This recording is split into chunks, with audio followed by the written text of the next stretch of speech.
There's this little character in the book of Samuel that's often overlooked, but his story is absolutely fascinating. His name is Mephibosheth, which means dispeller of shame. And he was the grandson of King Saul, the former king, and the son of Jonathan, who was the new king, David's friend. But when Saul and Jonathan die in battle, his whole world collapsed. And in a panic, his nurse picks him up to run, drops him. He's just 5 years old, and he is crippled for life.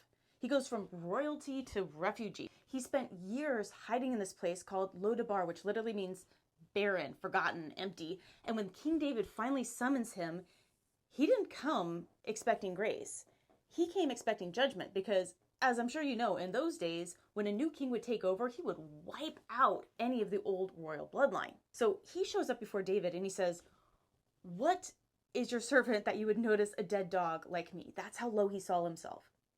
To him, he probably felt forgotten by God, like his life was over, that his shame was unbearable, that David hadn't called him to judgment. David had called him to eat at his table because years earlier, David had made a covenant with Jonathan, his father, a promise to show kindness to his family even after Jonathan was gone. So instead of wiping him out, David restored everything that belonged to his grandfather, Saul.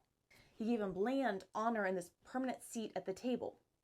The story then ends in this really strange way where it says, he ate at the king's table. Now he was lame in both of his feet. The end.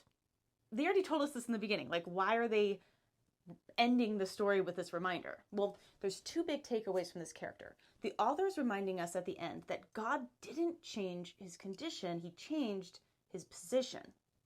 Your family line, your disability, your past don't disqualify you from sitting at the king's table.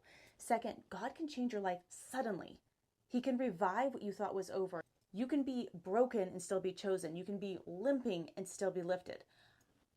I often wonder, what would have happened if he hadn't replied to the king's invitation because of fear, legitimate fear, or his shame? He would have stayed as he was, never knowing what was still possible for his life.